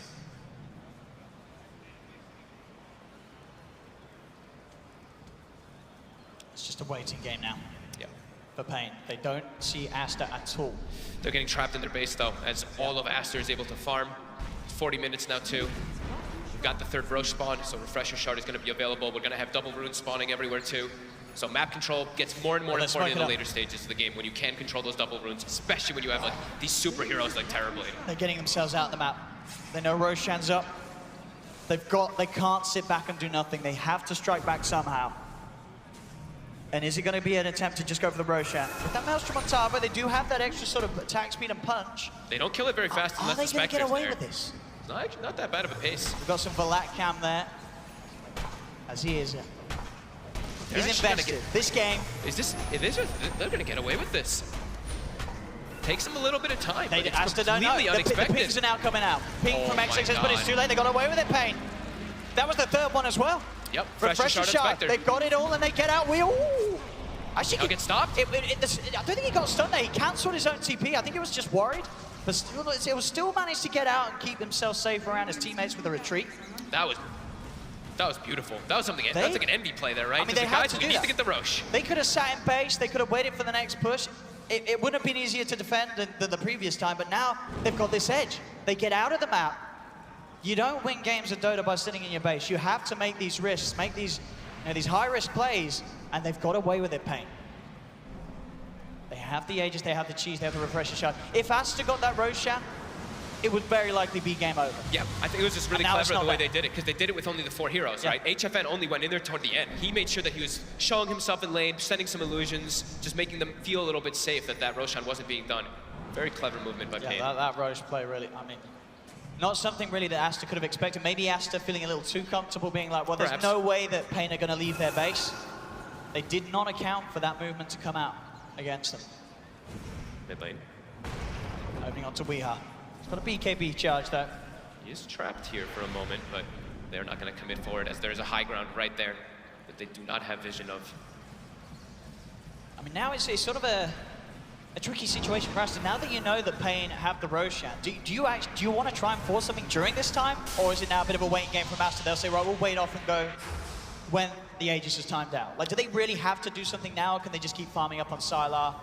There's no need to rush an ending for Aster, is there? I mean, it depends on how you want to do it, right? It's either you do the safe play or you do the super risky play. You can go for the risky play and see that the Spectre doesn't actually have the Aegis, and if you can full to zero him before he's able to actually get the cheese off, that could be an option, but then you're going for the Spectre who can buy back and haunt. Yeah, so and he's got the refresher, so he can haunt at the start and haunt when he buys back. You probably want to just play it a little bit safe and just stay as a unit, make sure you keep your lanes out, wait for this to just like, wait for that Aegis to at least expire. Or catch them when they're not prepared for it. But paiN, they're staying as for it, and they're showing their Spectre bottom. He has Haunt. Weeha. He's going to front the fight here. We'll see if they get tempted to jump in on him. They get the Fisher. They're going to go for the change stun. There's the chance for the BKB and the Ghost Walk to come out. So Weeha will get himself away from the 5-man attempt of Aster to defend that tier 2 tower. That is Laguna and Meta committed by Aster. They used Meta as well? He did use Meta. Oh, if they can wait that out, paiN, and then strike back as Sylar once the meta's gone. And look at the way they've set themselves up. Immediately they run to the high ground, get some vision up. Most important thing about team fights in the later stages, it's positioning, but it's also just understanding where everybody is in the fight. Vision. I mean, these are really some of the smartest players that we've seen from paiN. They've just managed to impress us each and every day, just improving consistently with their strategics and tactics. So with this vision, it's going to start getting cleared out. Aster does know that they're placed up there. paiN, they have one ward left. Misery wants to try to keep that one alive. Metamorphosis is going to be wearing off right now. Jump in, Sylar falls to the side with his Hurricane Pike. You get out so that he gets out of there. 90 seconds, no meta. I mean, Bounty rune spawn, the Boker starts running toward him. Where are we going to see Tavo go next with his build? Any sort of other funky items we could see? I thought he would just do the Aura build. I thought he'd just go for the AC, I mean, but with that, fully the committing for 100 this. attack speed, you do hit pretty hard. Oh, that is? I actually did not see That's he what went he's for the gone 100 for. attack He's speed. going for that right-click build. So as the he game wants to goes try on. to scale more and be more of a right clicker. All right. I mean, I've not gotten the chance to see this too often. I usually just see mainly focused around that brew split, especially when you're versus Terrorblade. You want to be inside of your brew so you don't get sundered or don't give him the opportunity. But at the same time, I guess, because of how big Sylar is with the MKB and such, with the Metamorphosis, like, he can kill the Brewlings, right? Can't he? Pretty easily, would you say, with the Terrorblade? So maybe there's the thing is, if he had the HP, though, the health on the Primal Split is a big difference. It is a lot. If they notice that, then they can actually focus fire that brew split and try to go for it. I mean, yeah, that is also true. But that's why I imagine Tavo at the same time, he's gonna try and fight without that, especially when he's got the Miona out on him. He does have the money for it, but he's holding on to it for now as paiN starting to pressure the high ground. They've only got 40 seconds left on the Aegis, so they do have to be very wary of that timing. The catapults are putting in work right now, though. That tower is down to 200 as Tavo commits in. He's gone straight away with the BKB, forcing the BKB out of D-Stones. XXS TP's back to join the fight. Light Strike will be out, but Tavo is able to get the Primal Split off. He is blocked in there, though. As we say, doesn't have the plus 1500 health, so they can start to beat down further illusions. Okay, Fissure actually did not trap him. Looked like it for a moment, but that's brew split down. And Meta is going to be available in 5 seconds, so Aster, they could look to set up something of their own. Do they actually have a smoke ready? They do. Fenrir does have one. And they have their bottom lane and mid lane pushing out already, so once they push out top, they could look for that smoke play. And the Aegis is going to be gone. Yeah. Aegis is out. There's a crucial timing here for Aster. So they've sort of kept their patience, Aster. And it's going to pay off now, because they can fight without the worry of the Aegis. What's how they're picking up here? Looks like he's going to finish he's actually just going to finish the full butterfly, so he is 6 slotted now. until he buys that Moon Shard. I mean, if they win a team fight Aster, they will take these barracks quicker than anything that paiN can do in return. There is an incredible amount of siege with this Terrorblade now. And as expected, with all those lanes pushed out, they're ready to look for a fight. So we still have the cheese being held by HFN? Yep, he's got cheese and refresher shards too. He's pretty much, he has the Abyssal Blade finished, but he's saving that buyback for the, buyback hunt. He's got enough to finish it though and buyback, right, at the moment? I think he's just being safe. Or maybe he's sending the courier out now. Yeah. He needs to get that bit booster back. Yep. But already Aster, the outside of the base, Tarbo and they're sending the front. Oh no! Baboka, he's in! The Echo Slam straight on top of the two of them. He does get the cheese off, but the Reaper side still comes down. Oh no, Tarbo and HFN sitting at the front of the base, holding hands. Baboka's there to break up the friendship. And they'll have to buy back. Misery's bought back. They're holding on to it at the moment on both Tarbo and HFN. But Baboka is in again, jumping with the enchant tone, and Weehar's forced to put the BKB. Tarbo and HFN buying back and looking to fight back. The racks won't fall though. As Aster, they've got the mid-set of racks. Cataclysm comes down. Baboka able to get away under the cover of Imbis. Turns with another Fisher to hold them back alongside. They go back in with a Metamorphosis. They'll dive. King RD Sunray out onto Fenrir, but Baboka jumps back in. Enchant Totem slams down another. Weehar, he's already used his BKB. He has to play so safe. As they've lost the melee racks, they've lost the range racks as well. Tarbo out of the primal split, also in trouble. Second hunt. They'll see if they can finish them off here as Baboka ticking down incredibly low. They'll get 2 buybacks out of Aster as Aster throwing everything back into this fight. Baboka will somehow survive. I think they want to go. They might even just look for the end, but they don't have meta available. They don't. Thing is that they know the 2 haunts were used there. They wanted to try to force something, but right now they can actually just control the map. Oh, that ward. play from Baboka, that base ward. That base vision, ward. Vision wins you games. They were not prepared for that paiN, and just as it looked like paiN were getting everything back together, that one mistake, as we've been saying, you make a mistake against Aster, they will be so quick to punish it. As Baboka instantly sees an opening, goes in with the Fisher, follows up with the Echo Slam, and paiN now with 3 buybacks expended and a barracks down in the middle lane. And you have to be pretty damn afraid when your Spectre gets the cheese off during the combo and actually still dies because of all the burst damage they have. So here, the control comes through, gets the cheese, but more than enough damage ripping through him. See that from Tarbo's perspective as well. He was sort of looking elsewhere, and then suddenly the next thing he knows, there's a Baboka Shaker on top of him. We saw Misery's reaction there as well. Understandably getting very heated. They had good control of the game. Especially when you're playing a paiN in these type of games. There's just so much stuff going on. Tombstones, Supernovas, Haunts, tons of illusions everywhere too. He's got the full Miona now, Tarbo.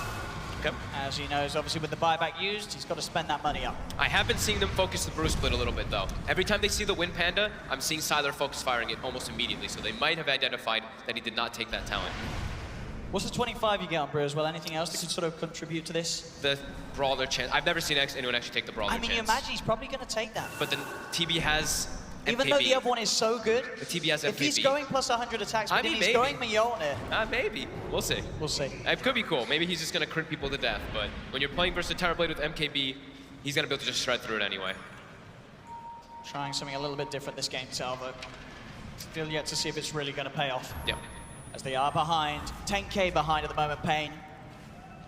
About 13,000 experience as well. What are we looking at in terms of the Roshan status? So it gets still... Mid at 40. So Aster, they're just playing, playing zone control. They want to make sure they can keep some vision around on this high ground, in particular, outside of that Roche pit, and make sure they can control the runes. As we were mentioning, these double runes can really be the game changer. We just saw Sylar, he has a DD. It's going to be wearing off soon, but next runes are going to be spawning in 40, and look at their positioning. They're just keeping themselves right here around this pit, as they do have everything available. It's paiN. Using the Sunstrike, scouting things out. Making sure that their Roche isn't up, and if it is, that Aster aren't getting away with it. As you can be sure that paiN are going to throw everything into a potential Roshan contest. But they're without those buybacks still. We're still at, what, a few minutes on the big buybacks for paiN. Aster's looking to actually maybe take a fight here before it. They've got another smoke. If they can get a fight, get a Roshan, This could pretty much be the game for Aster. paiN have to be so Hex. careful. They've got the vision. Tava's going to jump in box. The BKB starts to punch back. They've got the Hex onto Baboka, but he's still going to be fine. The Cataclysm comes down. Does a decent amount. Silo with a man to start. And the Metamorphosis takes down the egg. Buyback straight away from KingRT. They've lost XXS. As with the Primal Split, they get on top of him. They lock him down. Necrophos buys back too. This Both high teams ground with the tombstone. buyback. Oh, Baboka! He comes in, the 3-man Echo Slump comes down, but Weeha is still alive for now. They're punching into the tombstone, but Boka's trying to get away. He's actually, again, able to sneak off out of this as he's healed up, kept alive. There's going to be a dead Tavo Brew, a dead KingRT. Phoenix without buybacks available as Aster take the fight. paiN, just they know that the tombstone is such an issue to fight around. It's they commit insane. to taking it down. It sets up the chance for Baboka to jump in. And they get Baboka jumping in, throwing down everything. They can't even cure the Shaker. He's able to get out every single time. And we mentioned how important vision is time and time again. And the beautiful thing about Undying is it's a 5,800 net worth hero, but you get the tombstone on the high ground. It gives you night vision into such a massive radius. They can see everything in the fight. And paiN, they have to try to hit it, but they get comboed up from Baboka and then chain stun time and time again. They immediately use the refresher shard. They're looking to end this game. They've got meta available. They know that paiN expended everything in that last There's fight. a full minute without the Phoenix, a full minute without the Brewmaster. As Weeha, Misery, and HFN are going to have to pull off something spectacular to keep this game one going. They don't have the refresher orb for Weeha. He did commit in that last fight for that double Cataclysm. And they go Metamorphosis. BKB is also there, ready for Sylar if he feels the need to pop it. As they'll take another tier 3 away from paiN, and MKB has been picked up by HFN.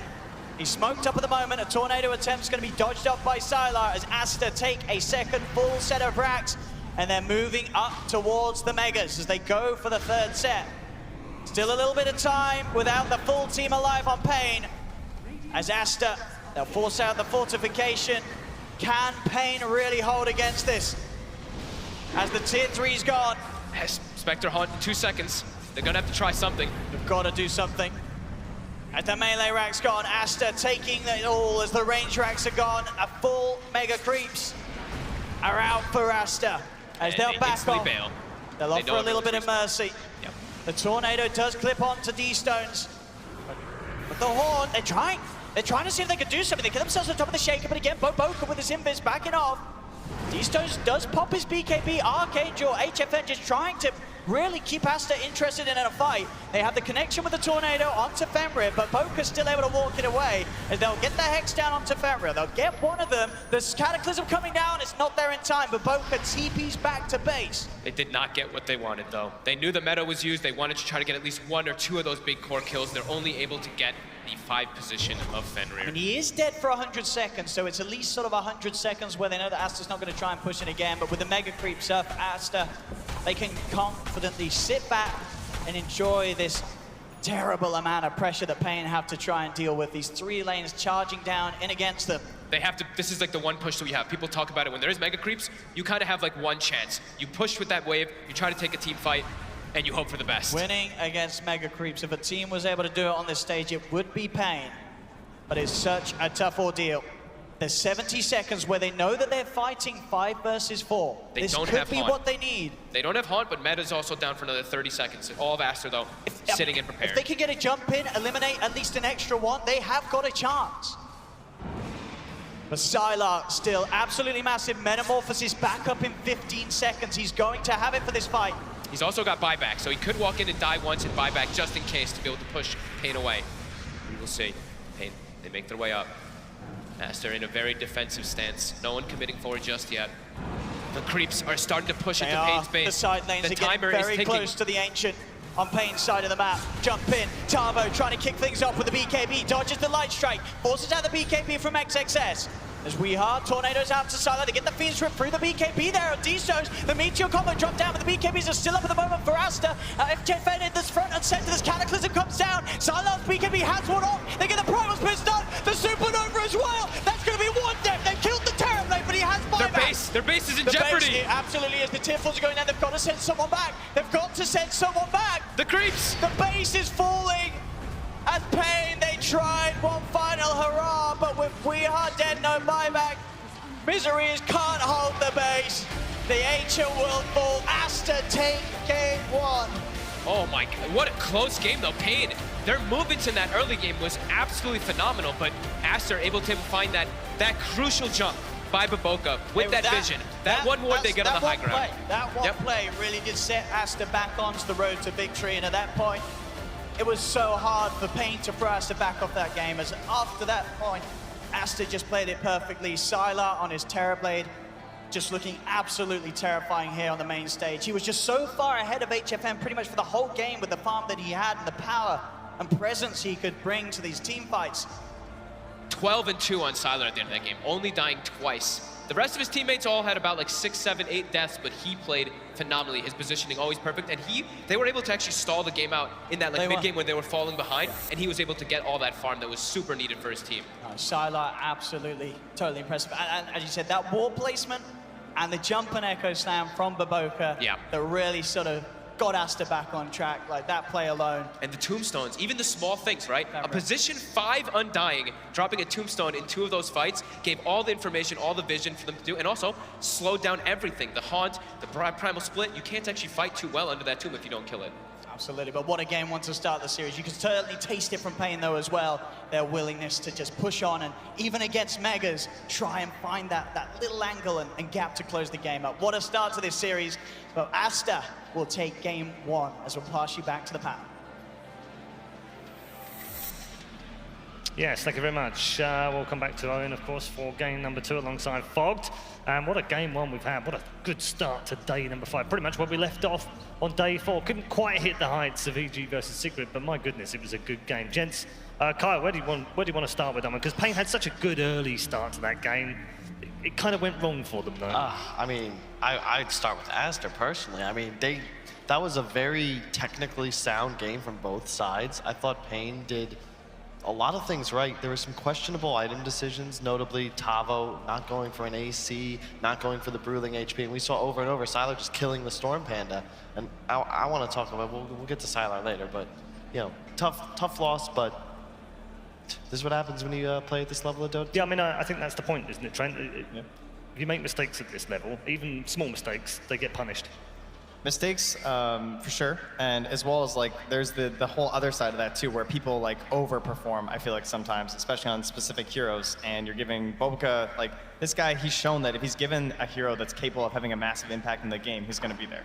And that Earthshaker, it's simply the best support. I can't think of better support to do this kind of stuff, and you saw that. He finds his moment, right? Helped it by Fenrir with the vision there. They see it, and that game's just over. And same thing with Sylar when you're playing such a signature like that Terrorblade. Okay, I'm going to get some thoughts from Cap in just a moment as well. But first of all, let's bring in Mr. Purge, who is ready over at the Weatherman station. Let's see what he's got for us. It was a great game, that's for sure. What paiN focused on in the early game was making sure that they could win their mid matchup against the Lina. We saw this with the Courier Snipe with Misery doing an early smoke to do that. They ended up ganking the Lina around the 5-minute mark to start Weehaw on a great trajectory where he ended up getting solo kills after that. And then you end up seeing him having a huge net worth. And what was so cool about paiN's lineup, especially having Invoker, is that with paiN and Invoker, paiN wins the laning stage, which they want, but he can also set up these easy kills. Now, he didn't end up getting a kill in this moment. He ended up buying time, not the best thing, but if he does find a solo core, or any hero really, that's a Fiend's Grip into a Sunstrike at this point, any hero dies, even Terrorblade if he doesn't have illusions around. So good moves from Misery, and it basically forced Aster to just be completely defensive for most of the first 20, 30 minutes. Now, this all kind of changed when the first team fight happened. Now, what paiN wants to do is initiate and kill the Earthshaker, because that hero is crucial to locking down enemy heroes and guaranteeing kills. So that was the guy that they jumped on first, if possible. It did take a little bit of time to do so.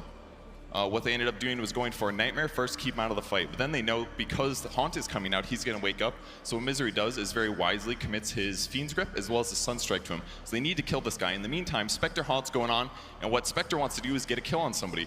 But the problem is that Aster basically just elongated this fight enough. Right when the Necro is getting really low right here, he ends up popping his defensive mechanism, so he can't be killed by the Brew. That delays a couple seconds. And then the Spectre also changes targets thinking, oh, I'm gonna kill Earthshaker, but Earthshaker also has Euls. Both of those heroes buying Euls. And at this point, paiN is initiated for like 10 seconds at this point. So there's zombies everywhere. They basically buy time. They delay those 2 deaths. They did die, but that eventually buys them time to actually win the team fight. And this was time and time again the reason that Aster won fights, because they just had better positioning, great reaction, and perfect itemization. Very good. Thank you very much, Purge. Yes, a great example of why Aster was just so crisp in those team fights. And Kat, we didn't get any of your thoughts before, but look at it from both points of view from both teams. I guess they come out of this okay, don't they? Yeah, like Team Aster definitely overplayed on certain of their heroes. I think Fenrir, Bobica, as well as Sylar just really overplayed. Team Aster did very well, as Purge pointed out, being able to have certain defensive items that delayed some of the initiation, the instant kill. I also think that paiN oftentimes messed up when it came to their priority and targets and where they're actually going for. They're splitting a lot of their damage, something you can't really afford to do against an Earthshaker and that Terrorblade. And I mean, I think the Roshan fight was really the biggest problem for paiN. And where we also saw Sylar's best play on Terrorblade, being able to survive and get 2 different Sunders off in that Roshan fight was absolutely, it broke the game open for Team Aster. Yeah, okay. Let's take a look at the MVP for this particular game. We've given it to the Earthshaker in this particular case. I think Trent will be quite happy about Nice, all right. Vlad's learning, I like it. Back there in production, they're starting to figure it out. But he did, he was instrumental in pretty much everything that Aster did. As Kevin pointed out in the replays, they were jumping on him first, Kyle, to make sure that he wasn't going to control that team fight. Oh yeah, for sure. It's just the problem was, like Purge brought up during the Weatherman segment, the Undying Tombstone constantly placed on high ground. There's no natural tomb hitter on the entire lineup of paiN, and they just had zombie problems. I felt like it was watching The Walking Dead back when it was still good. Certainly a problem that going into game 2, I think paiN will do a better job addressing. Is that the potential of both Phoenix and Undying? Like, you need to be able to have one of those high attack speed heroes to deal with it. Yeah, plenty to think about backstage, I'm sure, for both teams right now. paiN 1 down in this lower bracket match. Remember, it's all knockout from here on in. Lose 2 and you're done. And paiN will not want to be going home just yet. They're enjoying themselves on the main stage. They just need a little bit more luck and a little bit better team fights in game number 2. We'll see how they get on very shortly. See you soon.